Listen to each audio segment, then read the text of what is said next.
Hello, everyone. Thank you very much for joining me again for the second episode of Top Cinco. I am here again with my boy Jimmy, who is joining me for this second episode. Don't forget to like, comment, share, and subscribe.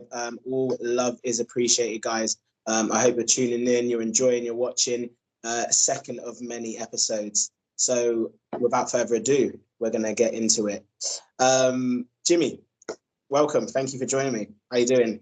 Yeah, good to be back, mate. Thank you for having me again. Really enjoyed last week. And just before we say, if I can selfishly plug my own page, Manzano Media, not so much football related, but post different types of content on there, trying to grow the account. The latest video I did has cleared over 100,000 on TikTok, which I'm very, very proud of. So, yeah. So just if anyone that has seen it, great, thank you. And anyone that's interested in checking out, also great. Really appreciate it. I can vouch as well. I remember, like we said in the first episode, should I say? I've known this guy since secondary school. It's been a long time, and I never ever thought that he would be that guy that would be picking up a camera and taking the incredible shots and videos and creative media shit that he's doing. So fair play to you for that. So you heard what he said. Check it out. Follow him up. Like all of that stuff. There really is some cool shit that he's got going on that page, guys. So we're gonna get it started with the weekend where United were the first team to put on a display for us on this bank holiday weekend that's just gone. I say display because, United against Brighton is always going to be a good game because you never really know what United team you're going to get. But I tell you what, looking at the record, and if I knew this before, probably could have or put some money down on another Ten Hag defeat against them, seeing as he's lost 4 of his last 5 games against Brighton. Jimmy, what are we saying about that record? That's crazy. It's shocking. 4 of your 5 games against Brighton. I mean, yeah. What are your thoughts on that? Well, it's a weird one because you have to. Brighton aren't the Brighton of old. The Brighton are a pretty serious team to play now. I'm not without United should always beat a Brighton team, and all of the top clubs will always beat Brighton. Which is where it gets frustrating. You would never expect City to lose to Brighton, Arsenal. I wouldn't even expect Chelsea to lose to them, Liverpool. But they are better. It's not what losing to Brighton would have been a few years ago, for example. But yeah, it's bad. It was weird because we've had some really bad results against them where, I think we've lost by multiple goals and stuff like that. But it's interesting, and you'll have more insight into this, playing the level that you played at. But the goals that we conceded, because a lot of pressure gets put on Ten Hag. Understandably, he's the manager, right? But especially the second goal, where every player runs to the ball and no one marks the back post. When I played at Sunday League at 12 years old, you were told to pick up men at the back. So that's not coaching. That isn't every single player on that pitch knows you've got to do that. Correct. And you need to have that communication as well. Your the other centre back should be talking.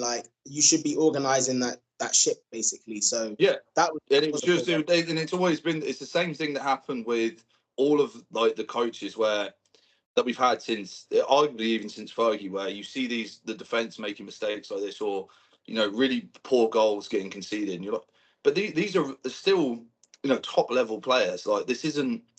I'm looking at it, and I don't want to be the armchair quarterback, so to speak, where it's easy to say everything from the couch, right? I would do this or whatever.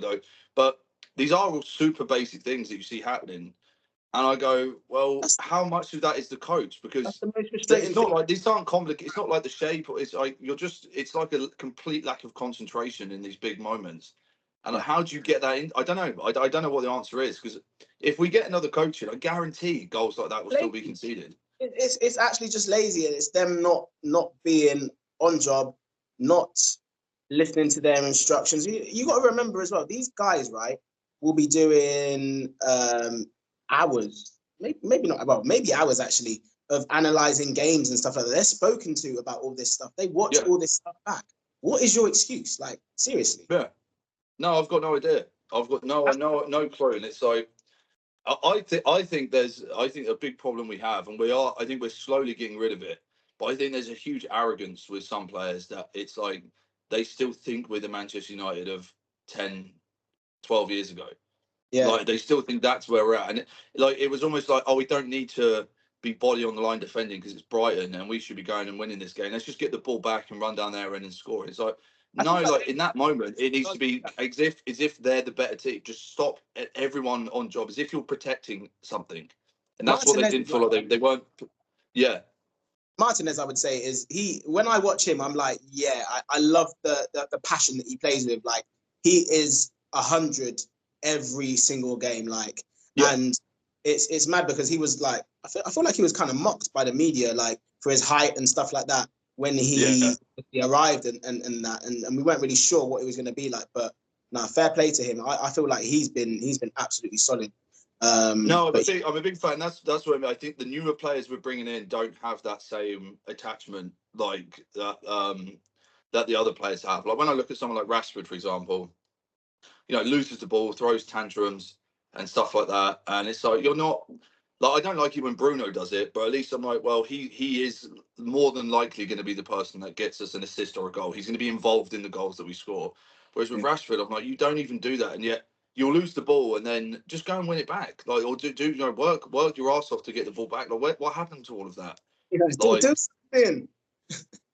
yeah, I don't know.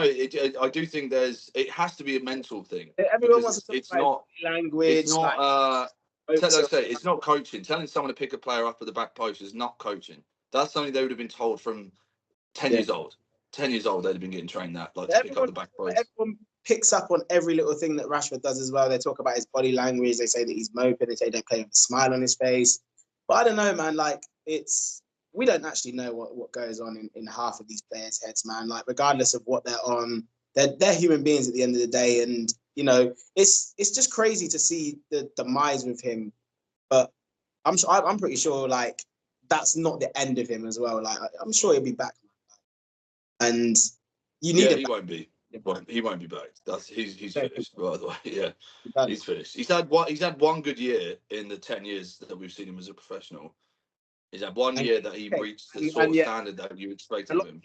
And a lot of glimpses, but it's not enough. I guess it's not enough from what you Man United fans are used to. I guess so. Yeah, it's not good enough. I guess is what you're telling me. Not even close. Not even close to being good enough. So when we get back to this game, anyway, there's a couple of things that just wanted to speak. Did you see the offside? The Xerxes offside. That was like, oh yeah, that sucks. It sucks so bad. I was like, nah, surely they're not gonna still give that as. That's a bit mad, because it was going in anyway, right? Like, yeah, and half the ball's over the line. If you look, half the ball's already over the line.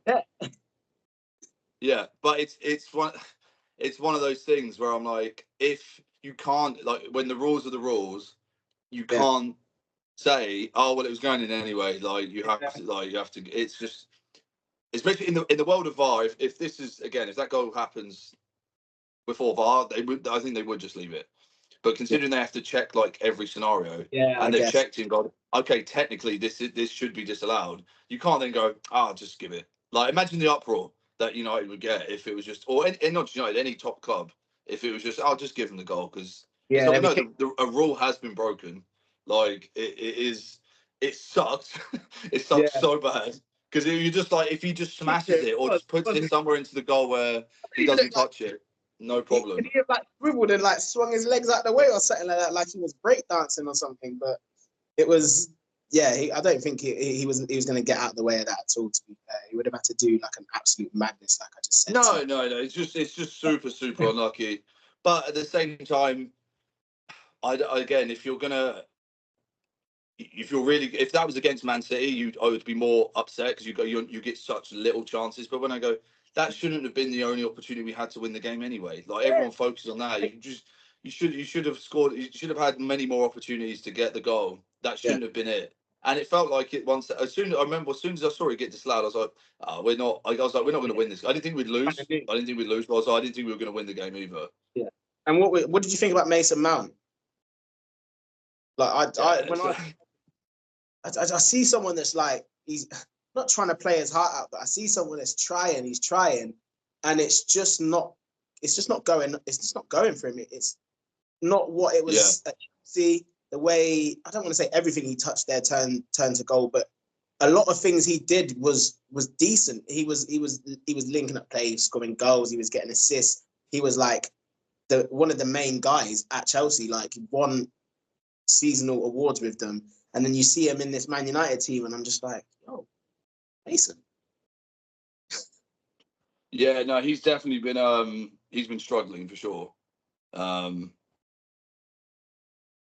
we think he's gonna get back to the Mason that we saw at Chelsea, or is he another one that you're just like with Rashford, you're just like, yeah, I don't see it. I don't see that form coming back. I don't see that player. No. I do think he's definitely capable of it because he does seem to have the right attitude, at least, to try and find someone. But it was weird with him because even when we signed him, I never saw him as like a starter for us because he plays in like Bruno's position, essentially. Like that's his best position. And it was like, well, he's not better than Bruno. So do you think the injuries are helping him like in the team? You think that he's only playing right now because Rasmus isn't fit? You don't have the striker. Bruno's obviously switched his position to then account for Mason, or do you think if Rasmus was fit, they'd still be trying to find a way to get Mason in the team right now? No, that's a really good point. I think if we have a full strength team, he's on the bench, and I think he would feature every game or most games, like coming off the bench maybe for the last 30. Because what is good with him, he is versatile in that he can sort of play across that sort of line from like left wing to right wing and then in the centre, and even sometimes a little bit as a number 6 as well. So, but the problem is like for me he's best in the 10 role. Yeah. So it's like, right, well, I think, like I said, I think it's good. For me, he was always good for, like, Bruno can't play every single game. And I think it was more just to, when we want to have still... You can't tell Bruno. He wants that to, but, like, you know how it is. It's sometimes you need to tell players no. And I think it's for games where we're controlling the game and we've got another big game coming up the week after, bring Bruno off and we've got someone solid that, or at least it wouldn't feel like we could still get something, can still create things. So, but he was never going to be a player that started every game for me anyway, or even to be a starter, because it's not, where was he going to play? Like, he's not a box to box midfielder. He's not a defensive midfielder. He's not, you wouldn't say he's the best right winger at the club. He's not the best left winger. He's not going to be the best 10. I don't know. It was a weird signing from the beginning. I wasn't mad at it. I wasn't mad at it when it happened, but it was sort of. I tell you where I got mad is when he got the 7 shirt. I was like, oh, that's a fucking nightmare. That's an absolute nightmare giving him that. Like the most iconic shirt number at our club is being given to a player who's going to be sat on the fucking bench for most of the time, which has been the story since Ronaldo left, basically. I remember when Michael Owen got that number 7 shirt. Oh, man. Pagan. Anyway, tremendous, by the way. That's my favourite Michael Owen quote. There's a couple of other bits just in that game I want to touch on. Milner at 39, and he started, and he did bits. Yeah, he was in there. Like he didn't. Yeah, I say bit like, but he just didn't look out of place. He really didn't look like a 9-year-old midfielder kicking it with them man. Yeah. And it really shows you what is possible when you're the most boring man in the world. Like you can, because when we were talking about Sterling last week, saying at 29 he kind of looks not finished, but like past his best and like things like that. We're talking about a guy 10 years older who's playing in central midfield. That's crazy. I didn't even think Milner is 10 years older than Sterling, and Milner's getting a squeeze in the Premier League, and Sterling can't even touch pitch, which brings us on to the next point, which was Raheem Sterling himself. Obviously, we touched on it last week while we're talking about United. I've heard, I think it was on TalkSport literally today, actually, they were discussing it. There's been rumours about a potential switch, Sancho going the other way. I don't know if it's going to be a switch or there's going to be like it's money involved or whatever, but what are your thoughts on that? Because what I've been hearing is that it will be maybe swap and cash, but even if it's just a straight swap for Chilwell and Sterling. So Chilwell and Sterling for another Sancho. guy that we discussed last week on the show. Yeah, and it's and like the thing is I said I would let Sancho go for free, which is essentially what I'm doing, like in that scenario, because we're signing two players that I don't see us getting anything out of. Like, because also from what I understand, we already have, like, Luke Shaw's injury isn't a long-term injury. He's expected to come back quite soon. We have Diego Dallo that can play left back. We have Malacia who can play left back, and Masori can also play left back if called upon as well. So why are we signing an injury-prone player who won't want cheap wages? It's not like he's going to come for less than 100 grand. No way. Like, Sterling will be coming for nowhere. And what I will say about Sterling, if he does come to United, he's played for United, City, Chelsea, Liverpool, and Liverpool. That is outrageous to play for. And two, how is that even going to run amongst fans? Well, we don't know. No one at United. I can't think of anyone at United that will be a big Raheem Sterling fan because of all the teams he's played for. Like, it's just like, yeah, we've hated every single team he's played for. We've hated. So it's like, why? It's just a weird one. No one at United, no United fan is asking for that. Going, oh God, if we could just get Raheem Sterling in, like, things should be different. He's not the one. He's not it. Anyway, he's not it at all. So, yeah, I mean, I think I don't know. I would do it to get rid of Sancho, but it feels like you're getting rid of one bad because the Sancho at United is so clearly finished. That's never gonna go. Like, that's never gonna get. Be no in there. It's not going to be one of those. No. There's no turnaround. Even I honestly believe, even if you sacked Ten Hag tomorrow, Sancho maybe he plays a couple of games because he gets a bit of a boost with the new manager, but then he'll be straight back to doing some bullshit like with his attitude as well. You have no in Jaden, man. No.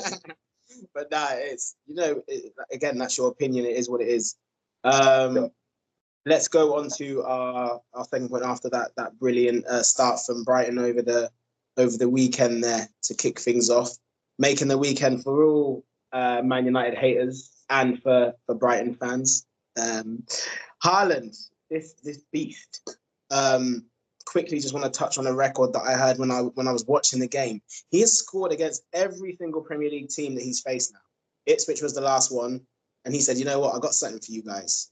Not one, not two, 3." Yeah.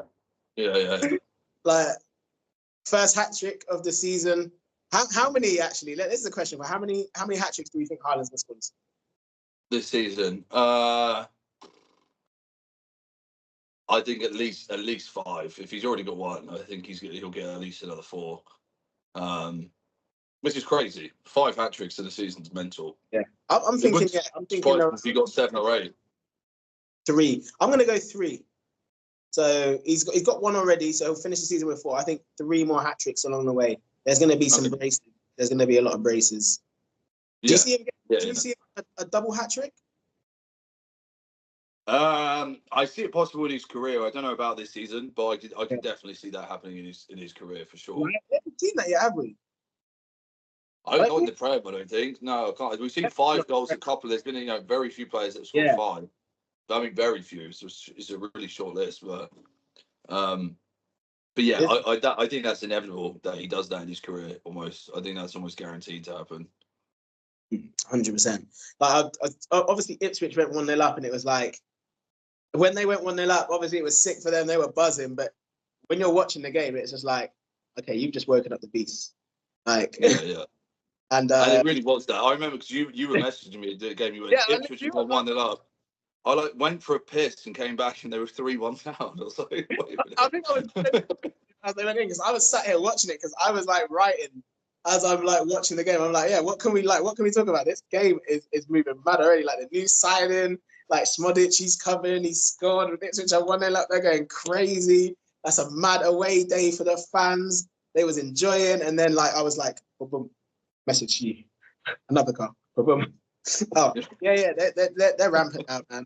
And I don't know what Ipswich. I can't even remember what goal it was. The keeper was they're trying to play out from the back, and it's gonna happen like at least another. I'm saying easy, at least another 6-7 times this season where we're gonna see keepers trying to play out from the back and getting robbed. Yeah, but that was my point about it, which I said they'd go down, is because they're going to. It's the same thing Burnley tried to do, where they're going to try and play football that they're not really like. It's one thing doing that in the Championship. Yeah, It's a whole nother ball game in the Premier League. It's such a different step up, and I think certainly in your first couple of years in the Prem, you need to just yeah, be tight and be difficult to play against, and then there needs to be a slow transition into that kind of football. Not just let's just try and like play, like the way City do against City's like that. Why on earth would that work? Like yeah, why did you think that was? I like the idea of it's great. The idea of yeah. it's a really nice idea that you're going to try and play it in the right way. It Mm. doesn't work, and I've not seen any evidence to suggest a small club that's just been promoted is capable of doing that against and staying up Big fact. by doing that. Yeah, big facts. And we'll wait. We'll see if there's going to be anyone that We'll see. can challenge them, any club that comes up and thinks they can play that way. But we will see. Moving on, onto point 3. This is an interesting one, and again, this is something that we shared over the weekend. Like now, obviously, because we're kind of like doing the pod, like we see football stuff, like we're sharing stuff, and we're like, oh, we can talk about this, we can talk about that. This one, when we both saw it, we were like, 100% we need to discuss on the show. Barcelona on the 23rd announced that they had 5 fucking captains for the new season. 5 captains. Like, who does that? Yeah, it's absurd. How you doing, geezer? Flatmates just popped downstairs. Yeah. Oh boy. So maybe we'll get him on at some point, and I'm going to leave this in as well because I want everyone to hear this. Hopefully, the flatmate will one time come on this show.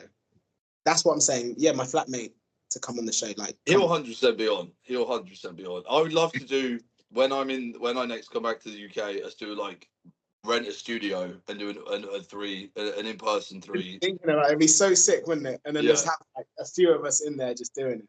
Like, it'd be crazy. And the laughs would be would be top.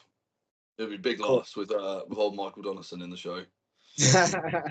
Haven't done. But yeah, let's get back to the 5 Barcelona captains, man. Like, how fucking mad is that?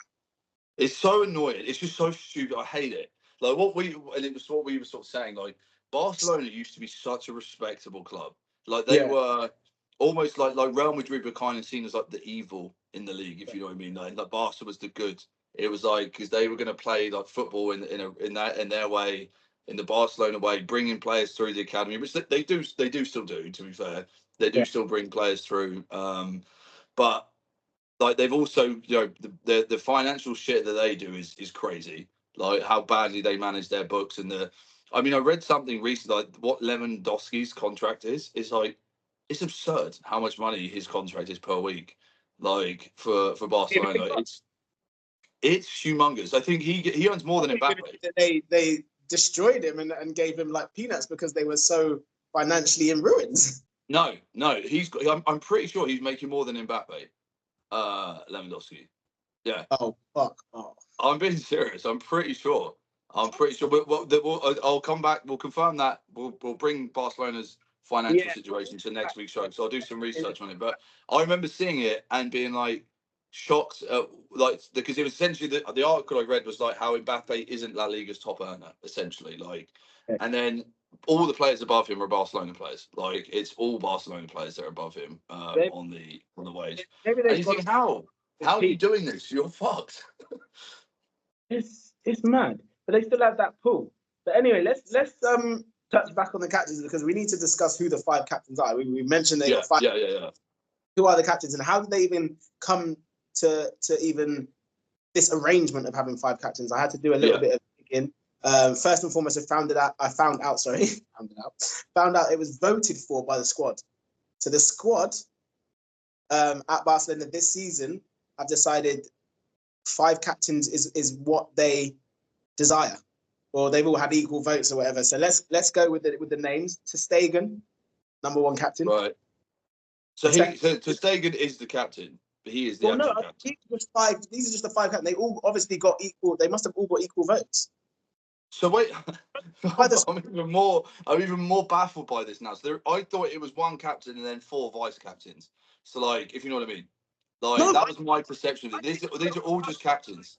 Instagram page, and they literally said 5 captains. They said 5 captains. I'm even more furious with this now. And now on the 23rd, and they've got a picture.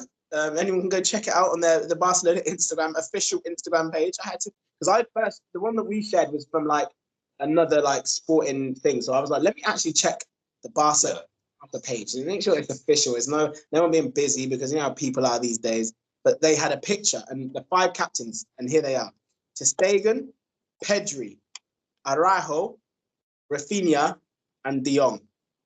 De Jong, by the way, the player that they've been trying to probably shift for the last every single transfer window they try and get rid of him.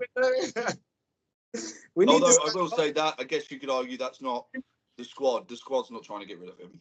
The club is. Yeah. So and I think they still owe him. Like, the reason why he doesn't go is they owe him so much money, because he like.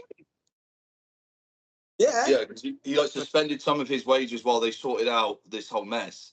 And if he leaves, he like isn't owed that anymore. So he's like, no, I'm not going. And also, like, you know, he's got misses and stuff like that. There's not many cities better than Barcelona to be in. So like, if I was him and I'm making outrageous money and the club legally owes me money, I'll be like, no, I'm not going anywhere. I'm not going anywhere. Yeah, forget it.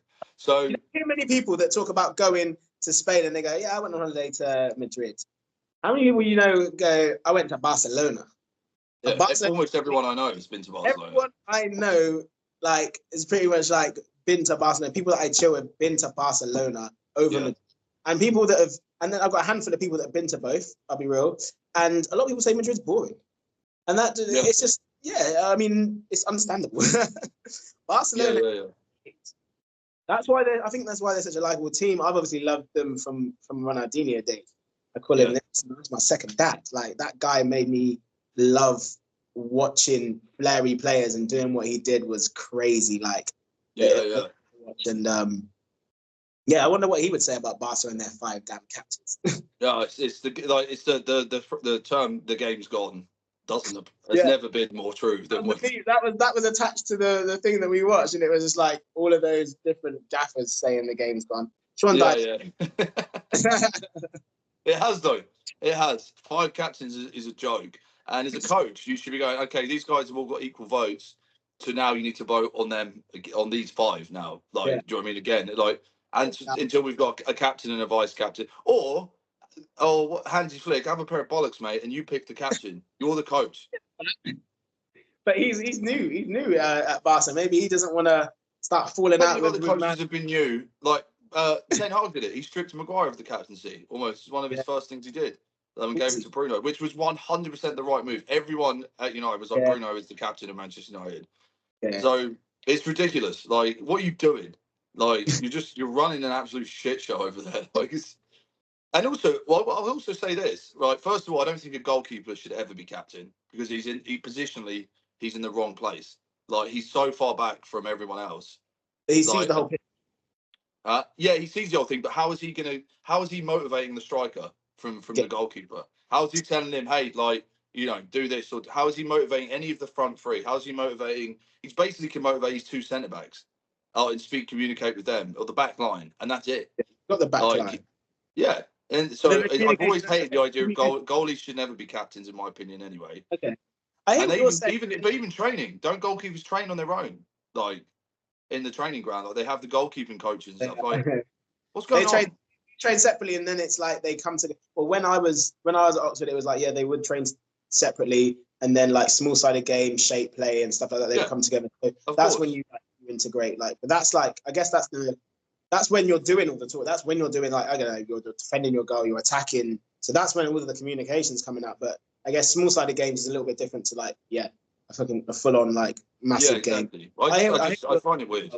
I guess you can have captain like leaders from the start. Like, obviously you got half time and then you got the end of the game as well. But you do want your captain to be ideally someone that can reach all angles of the pitch and communicate with all players on the pitch. Yeah. Like, a goalkeeper, like you said, is not going to be able to run up and just quickly shout something. You know, you have to take a tactical break or a foul, and then maybe he'll come up and say something.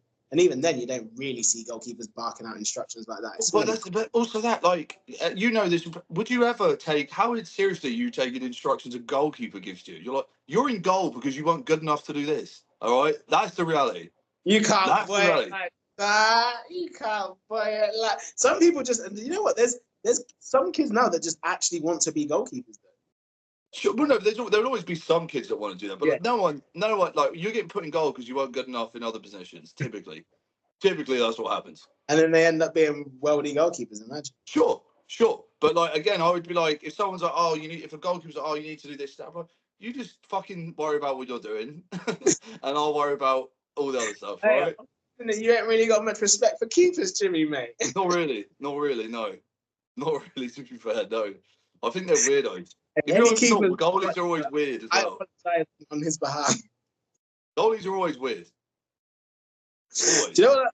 They always said that goalkeepers have to be a little bit nutty.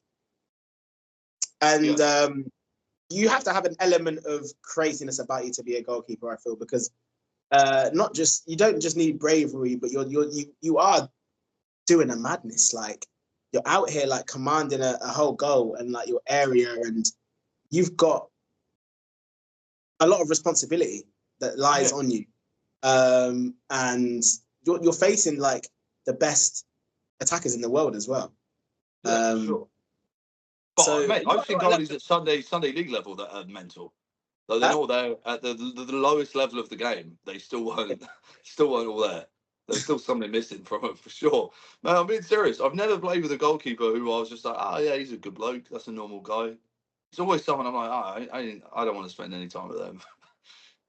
Am I wrong? I like to hear people's thoughts. I want to hear other people's thoughts. There's a few good goalkeepers that like in terms of like personalities as well that I know and that I'm cool with, man, and that I like out of what time for. Yeah, you're cool with everyone. You don't count. I want to hear other people's opinions on goalkeepers. I think most people are going to agree with me and say goalkeepers are weird. I think people are going to say that. We'll see. I think we're gonna have to chuck out a poll on that one, boy. Yeah, that'd be a good one. Let's put that out there. See, are goalies weird? Yes or no? All right, cool. Yeah, I'm down. We're gonna get that one out.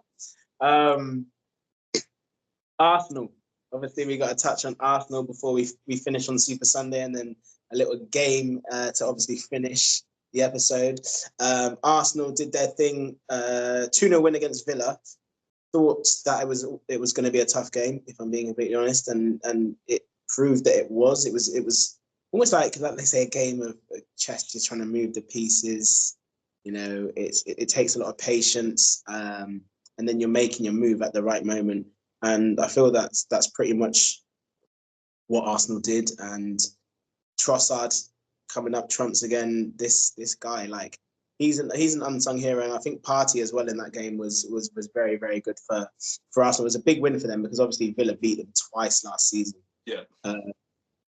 And obviously people will say, that's when they lost the league, but obviously they lost games against I think Fulham and West Ham as well, which didn't help. But some Villa fans will say, well, we're the ones that made them lose the league. So that was good for Arsenal that they had to do that. Go there as a big statement as well, I think, to have a clean sheet against them as well. Did you see any of the game, and what were your thoughts on it, Jimmy?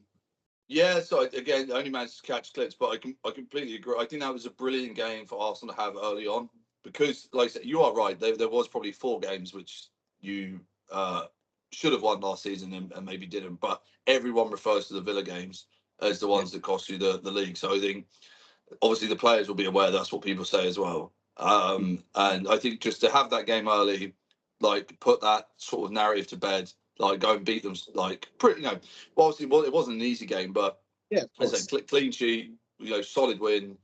And now it won't be like the next time you play, you're away as well. So the next time you play Villa at home, it won't be like, oh man, these guys beat us. Like it won't be that feeling anymore. So I think it was a brilliant team to play. Because again, they're a good team. I think it was a really good way to get that sort of those goals, put them away, and then just move onto other teams. I think for Arsenal that's the perfect result. Perfect result, really. And to be fair, considering you were playing this Villa team, you did make it look wasn't easy, but relatively. Yeah, relatively. Relatively. Wasn't any moments where you thought Villa were going to win the game. Very good chance for them. Like, I'm not going to say that like it was completely easy, but if then Villa take their chances, it's a completely different game as well. But that's the way the cookie crumbles sometimes. And we had probably moments like that didn't go for us last season. And this season, touch wood, for all the Arsenal fans out there, it will go for them. Do you know what I mean? Yeah. Super Sunday was an interesting day. Gotta love a Super Sunday. The results, we'll run through the results and then we'll finish off on, I think we'll talk about the best game last, which was the Chelsea-Wolves game. Bournemouth-Newcastle, 1-1, stalemate. Newcastle scored late on that game. Eddie Howe, another return to his old club. Is that points drop for Newcastle, or do you think they should be, or do you think that was a good result for Bournemouth? Great result for Bournemouth. I think definitely. I think if you were to bet on that game, I think I would imagine it would be heavily favoured in Newcastle winning. But yeah, I think that's a big disappointment for Newcastle. I think so as well.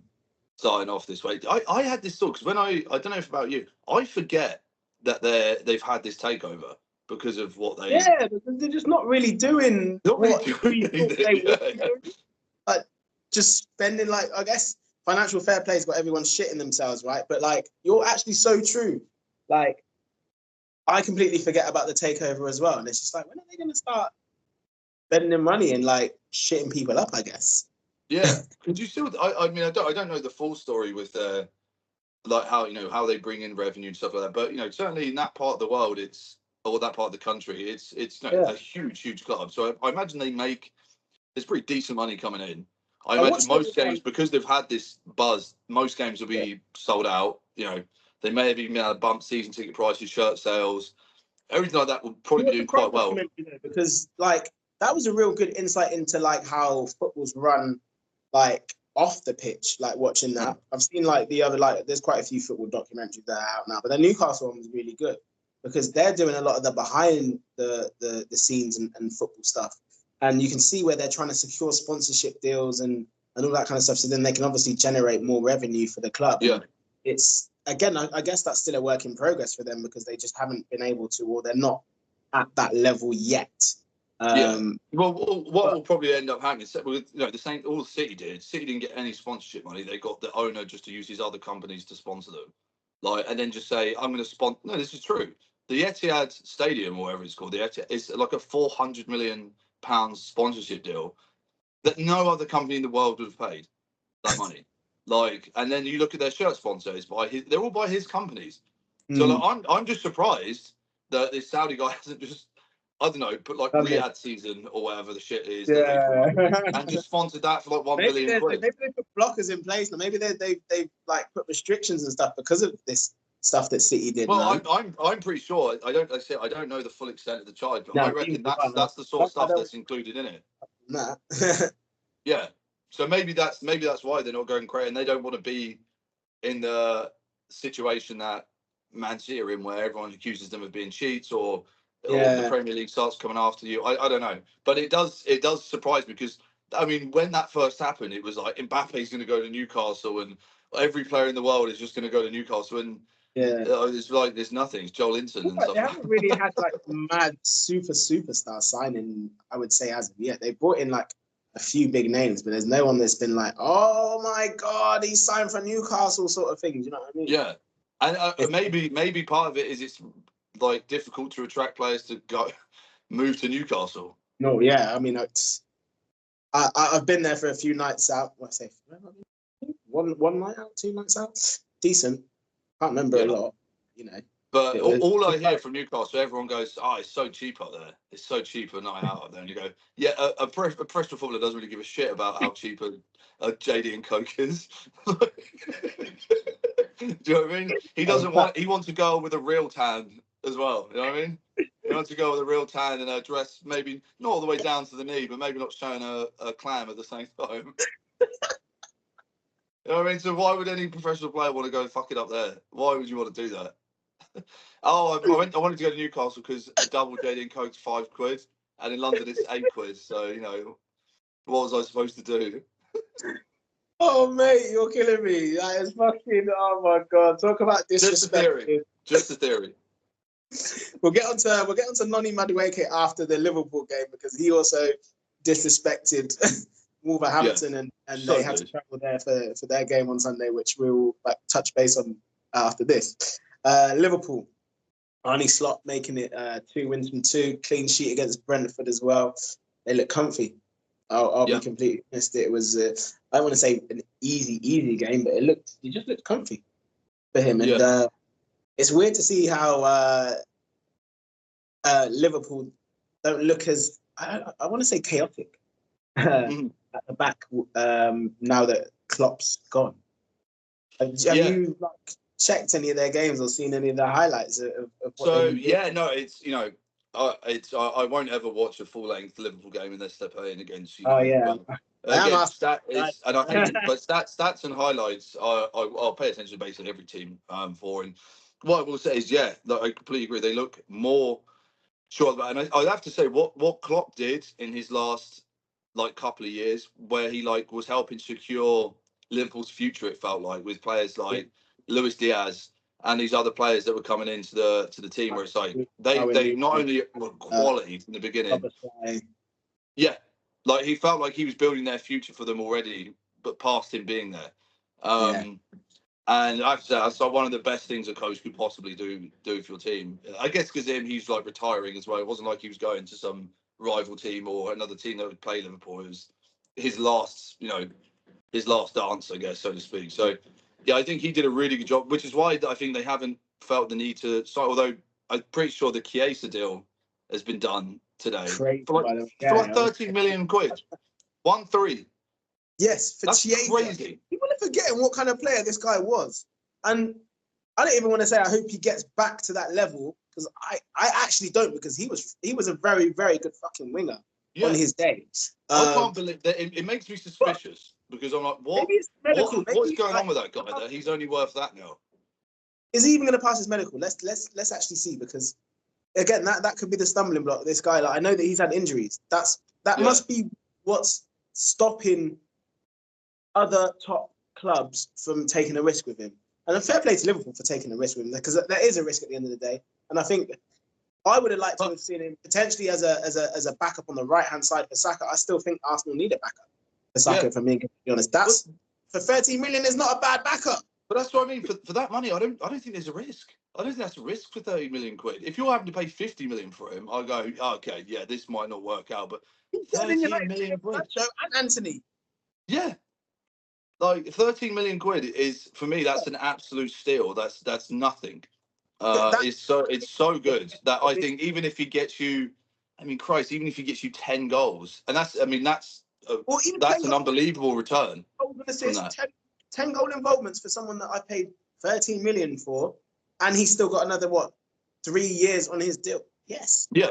Thank you. Great business. Yeah, crazy. It's crazy. So fair play. I completely Liverpool have been quiet, but they may have got themselves a little gem, gem there. Let's see how that one pans out. Let's see how that one pans out. Now we're gonna go on to the disrespect of Noni Madueke. He posted on his Insta.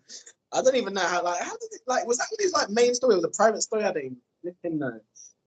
But he said that Wolves was shit hole, and actually it must have been the main, because that was out like wildfire. But the fact that you posted that on your story, you know that everyone's gonna see it. You know you're gonna have to turn up for that game as well, because the fans are gonna be onto you, and that when you watch the game back or even the highlights if you're watching it live, you could hear they knew exactly what he had said, and they were onto him from minute one. It's so funny though.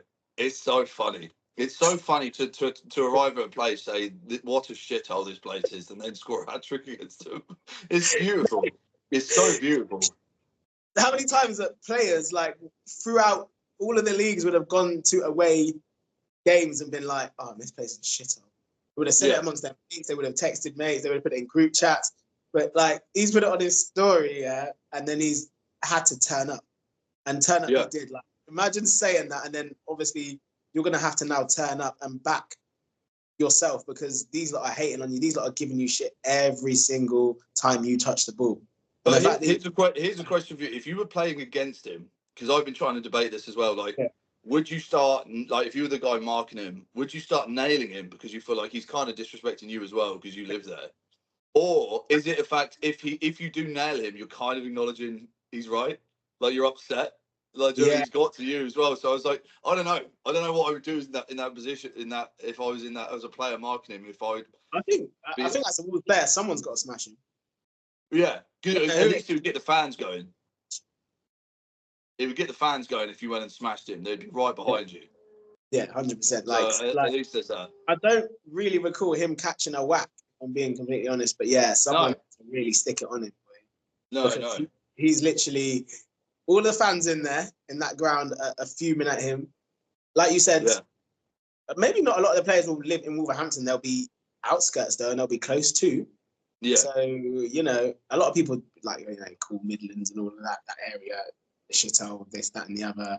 That's them. That's not me. That's opinions from all of them lot there. I've been there. I've been to a few nice areas as well. I'll be real. But he was right with what he says. He was. I completely agree with him. Absolute shithole, the whole area. Absolute shit. The whole area is rubbish. And if you're a player that's gone there, imagine if you're like one of these Portuguese players who came from like, even if it was a bit of a rough town in Portugal, you must be like, fucking hell, what is this? What is it? I reckon that's why they didn't nail him. They were like, well, he's right. I'm not going to nail him for being right. You know what? Facts. Big facts. Yeah. Don't even got us here. Don't even got us. Yeah. But yeah, that was a good way to round off the bank holiday weekend. That was interesting. It was funny. Fair play to him. First hat trick of the season for him. And we'll see what he can go on and do this season because his link up with Cole Palmer was very decent. Like we did last week, we're going to finish on a game. So Jimmy, I'm going to let you take it away again and explain the game, and then we can get into it, bro. Well, what I'm going to try and do is present you two options of a game. You can pick one of them each time, right? So we still have the David Beckham game, or I have like another would you rather type question. Ooh. Let's. I said last week that we were gonna do the Beckham one, didn't I? Okay. So I can't really. So let's. Sure, I can save. Obviously, I think it's a good. The would you rather is a good one that we can save for next week, or the next time I'm invited on, whichever comes first. So the David Beckham game essentially is I'm not a fan of David Beckham. I think he's the most overrated football player of all time. People go crazy for him. The fact that he has documentaries made about him is a fucking joke as far as I'm concerned, based on his ability. He was just good looking. My catchphrase for him is he's a good looking James Ward-Prowse. He's a dude. But now you may be saying, well, where's your evidence of this? Now, one of the evidences is the goal he scored against Greece that people go absolutely crazy for and act like that was the biggest moment ever. That was a World Cup qualifying game against Greece that he scored against. We didn't win the World. You might have forgotten. We didn't win the World Cup in that match. We qualified for the World Cup in that game that we were trailing until the last minute. Okay, great, you scored it. But if that's like, if you say that happens this next qualification, right? And Harry Kane scores a goal in the last minute to qualify us. Harry Kane's not becoming the most famous man in the country as a result. It's just like, all right, good, we got to the World Cup and then we move on, and it'd be forgotten about immediately.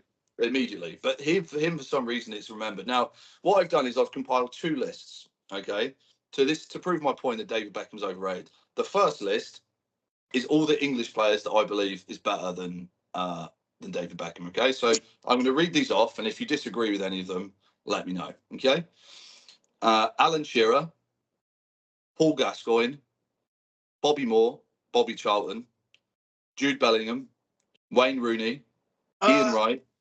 I think it might be a bit too soon for Jude right now. Jude Bellingham's is either 1, 2, or 3 on the Ballon d'Or. David Beckham was never at any point in the top 3 players in the world. So yes, you're right. He's still young, but he's already playing at a level that David Beckham never achieved. David Beckham went to Real Madrid and didn't do anything he didn't do what Bellingham did at Real Madrid. Never did that.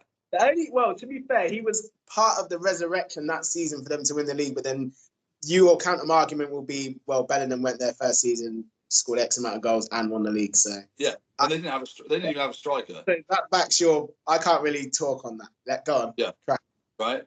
Wayne Rooney. Yeah, not even a question. Ian Wright, Tony Adams. Okay. Some people might argue the Tony Adams. Teenagers would argue with me about Tony Adams. Anyone our age and older will 100% back me up on Tony Adams. Okay, let's not get that fucking twisted. John Barnes, Harry Kane. Who? Harry Kane. Okay. Rio Ferdinand. I know you won't like this next one, but John Terry. Paul Scholes, Frank Lampard, Steven Gerrard, Ashley Cole, Sol Campbell. Okay. Ooh. Sol and Ashley.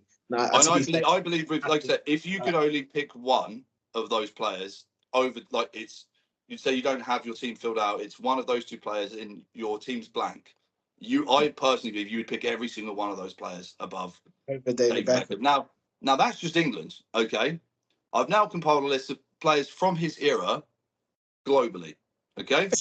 Oh my God, he's got to real levels on this one. Yeah, go on.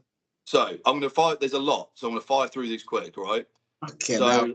Brazilian Ronaldo, Zinedine Zidane, Pirlo, Ronaldinho, Rivaldo, Ryan Giggs, Roy Keane, Cafu, Raul, Del Piero, Desailly, Roberto Carlos, Batistuta, Luis Figo, Dennis Bergkamp, Maldini, Riquelme, Xavi Alonso, Ballack, Cannavaro, Van Nistelrooy, Vidic, Paulo Nedved, Patrick Vieira, David Villa, Totti, Drogba, Puyol, Nesta, Makelele, Shevchenko, Fernando Torres, Samuel Eto'o, Messi, Ibrahimovic, Iniesta, Cristiano Ronaldo, Thierry Henry, Kaká. Was any of those names, any single one of them, worse than David Beckham? Are you fucking shitting me? I've never had to do this before. I've never had to have this discussion with anyone about hating David Beckham because no one hates him. And two, someone reeling off a whole load of ballers like that. Like I'm just like, whoa, like. Part of the reason why I've got I didn't like him in the UK, but what really annoys me is being in this side of the world now is everyone goes, oh, I bet you love David Beckham. And I'm like, actually, I've got quite a strong opinion on it. How long do you have? And I wish I had this list with me. I'm going to keep this list in my wallet from now on, and just every time someone says you bet, I go, no, I don't love David Beckham, and here's 50 names as to why I don't. Fucking hell, that is hilarious. Yeah. So again, if anyone wants to make the argument that any of those players I mentioned, again, we're going to chop up this. This is going to get posted as well. I think we've discussed a few decent things today, so we'll see if other people share your opinion because you've gone a bit wild today, Jimmy. I'll be real. But the second list was a lot. That was you were naming some real ballers there. Yeah. So, all of them were playing during Beckham's era, by the way. But he was the most famous one. That's what bothers me. Is like why does this guy get so much attention? It's the whole package. The fact that he married a Spice Girl as well. Like I think half of that love for David came from that because they were massive when we grew up as well. Think about how big they were, bro. Yeah, but what the fuck's that got to do with football? Because he shagged a Spice Girl. Who gives a shit? Who gives a shit? No, it's the way that this country is. They love. It wasn't just our country. It was the world. I have a huge issue with the world. Well, they were huge in the world. That's even more of a point. Like the Spice Girls are massive around the world. So if you're seeing like they saw David Beckham with this Spice Girl and they're like, oh my God, and they just love David and her together. Yeah. Her, David and her. Yeah. They love David and her together. So. It just pisses me off. And like I say, I've had the opportunity to meet him as well, and he was rude. He was really rude. That's part of where it's come from, actually. Because back then I liked him. This is where we're getting to the root of it now. Okay, you're like, fuck him. Yeah. So that's part of it. That's definitely part of it. If you've had an interaction with someone and it hasn't been a good interaction, first impressions are everything. So of course that's going to play a big factor. That's Jimmy, thank you very much for your time today. Another great episode. Next week, we're going to have some interesting bits to talk about. Obviously, the Champions League draw is going to be done, I think, by the time I'm going to do the next episode, so we can discuss that. We're also going to discuss the end of the transfer window as well, because that will be coming to a close as well. So a couple of interesting bits, the weekend football. We're going to be back here again next week, doing our thing, talking Barn. Jimmy, thank you for joining me. We'll see you next week. Thanks for having me.